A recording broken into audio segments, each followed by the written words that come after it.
Sorry. I'm a little excited this week. Did I miss y'all? No. Good morning. Doug, when Deshaun injured his groin abdomen area, was surgery an option?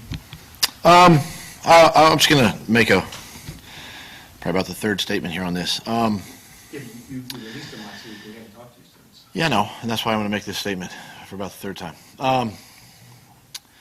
So in Deshaun's case, listen, there has been a lot of discussion with Deshaun from the moment he came out of the Falcons game to the decision to play in the Bears game to surgery, and there's a lot. I mean, we talk a lot with the player, we talk a lot with our medical staff. We even talk to external sources, third party people that have expertise in this area. I'm not the doctor, so nor did I look at MRIs or X-rays or any of that. So, and Deshaun busted his tail electively to try to get it fixed himself, to try to rehab and come back. And he busted his tail. He was cleared to play. He felt good. For me as the coach, I listen to the player. I listen to what his body is telling him, right? And everything was a go. And then he felt something in the game. We pulled him out, as I said, after the game for precautionary reasons. We had it checked again, and then we went down the road of surgery, which again, a lot of communication with him. The player, again, it's elective by the player. We support this decision. We support Deshaun. He wants to be out there with his teammates.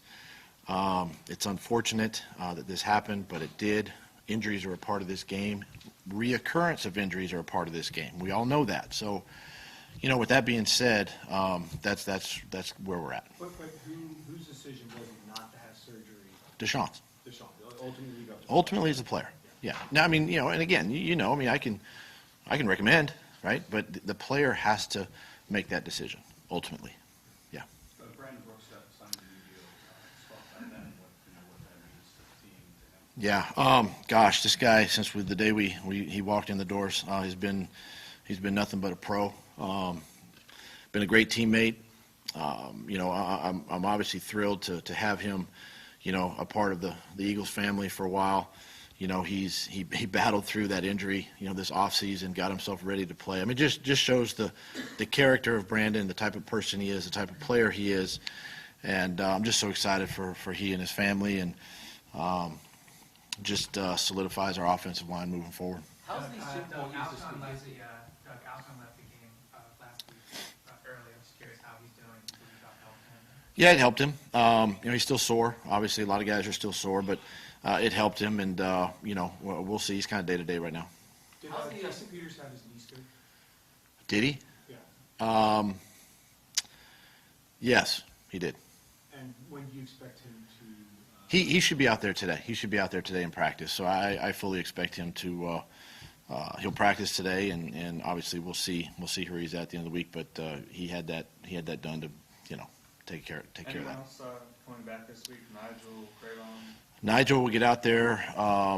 Probably not so in practice, but he'll run. On land. Obviously, he is feeling better. So again, optimistic that there's a chance for this game. Cravon is still working. How's the Super Bowl used this week? Is it a resource for game prep, a source of motivation, something? Yeah, we look at a lot of film. We look at a lot of film. So, we've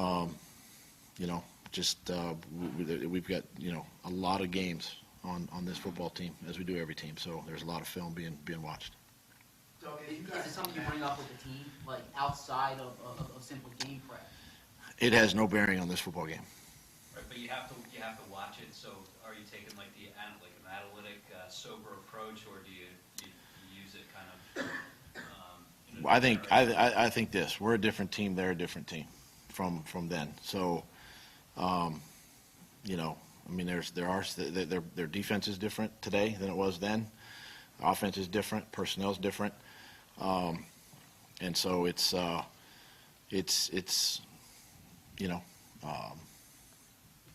it's something that's part of our cut-ups, but it's not something that's a focal point at all going into this game. Doug, as you guys come back here from the bye, and you get a sense, just everyone's focused, in particular with Carson Wentz, he's gearing up, trying to make his first real playoff run and playing his first playoff game. Do you get a sense just how badly he wants his coming back from the bye, refreshed, rejuvenated? Yeah, I don't. He wants every game badly. I mean, it's not that he's, we've got a lot of football ahead of us. Obviously, 7 games, none bigger than obviously this one on Sunday, and he's doing everything in his power to help this team win. And he doesn't look down the road. He doesn't look in his rearview mirror where he's, other than where he's come from physically and how he's put himself in a position to, to help this football team this year. And that's really all he's focused on, and really all of us are focused on that, just one game at a time, one opportunity at a time, and we don't look any further, down the road than that. Doug, as a former quarterback, when you look at Tom, and it's been 2 decades basically, and they've shifted a lot. They've won a lot of different ways. Can you point to 1 or 2 things that make him what he's been? I tell you, it's just you're kind of in awe, obviously, of his play and where he is in his career and how he's, got himself physically and mentally, really, to play every season and every play of every game. And, and the things that you're really not going to show him anything he hasn't seen, from a schematic standpoint. He's smart. He knows exactly where to go with the football. He can direct his offense and get guys in position to be successful. And he does a great job with the football and protecting it. And it's hard to get to him. Number one, he gets the ball out extremely fast, and it's just really impressive to watch. Where he is in his career and the age and all of that. And as a former quarterback, to sit back and kind of watch him play has been really impressive for me. Doug, do you anticipate Fletcher Cox getting a lot of attention? Belichick likes to take away the stuff you do best. And if so, how do you offset that? Well, I mean, I think every week teams try to scheme for players, and try to take guys away, if they can. And Fletcher's one of those guys. And, if that's the case, then 10 other guys have got to step up and do their job and do their assignments and what they're coached this week to do to counteract that. And Fletcher's been playing well, getting stronger. And, if that's the case, then I would just say that the other 10 need to step up and do their jobs. To this point, we haven't really seen Alshon have the productivity we've seen from him previously. How much of that do you think is the injury, and if it's not that, what's been his issues? Well, I think with having Dallas a little more involved in the offense, the ball gets spread around a little bit more. The times that we have gone to Alshon, he's made plays, and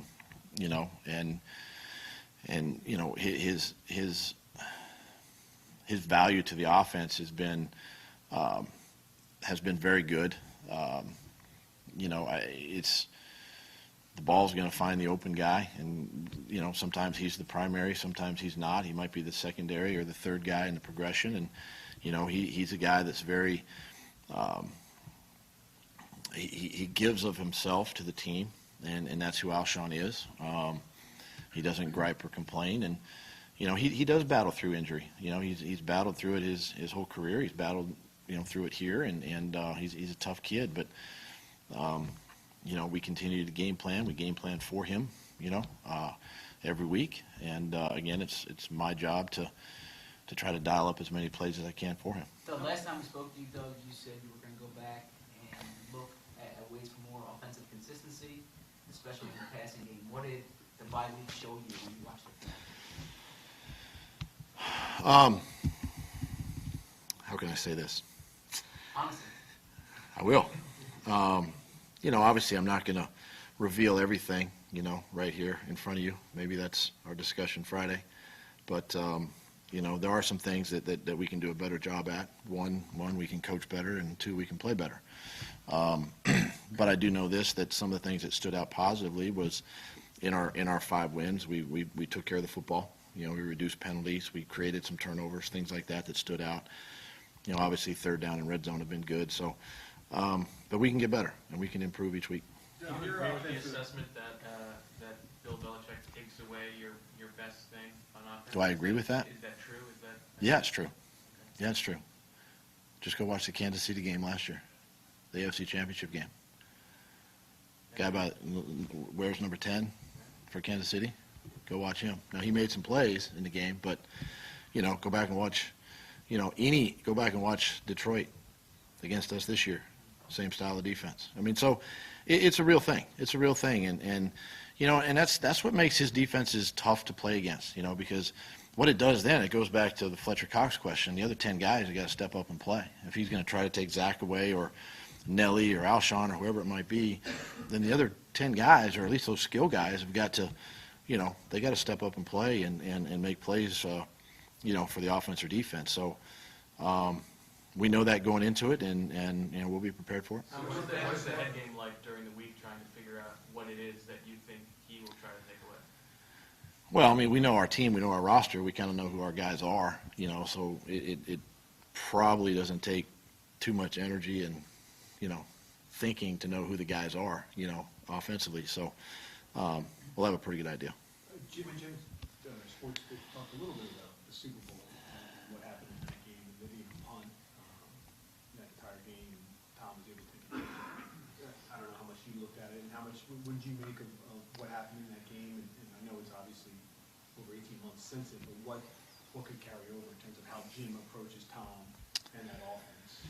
I mean, obviously, again, when you're talking about Tom Brady and their offense, very efficient. They don't make mistakes.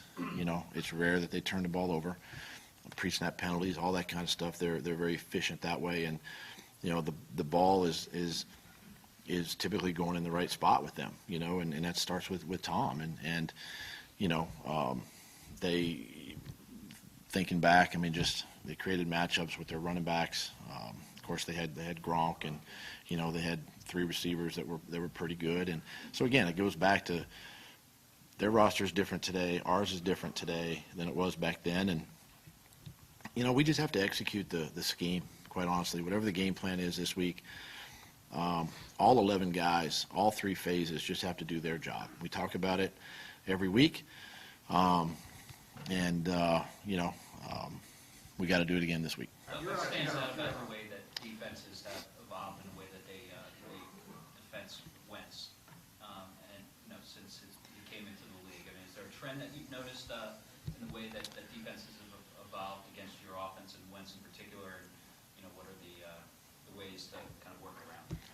I think one of the ways that teams have, especially with mobile guys, is there's usually a spy, someone that's kind of key in the quarterback. We'll do that with our defense from time to time with mobile guys. I mean, that's obviously a factor. The type of blitzes that teams,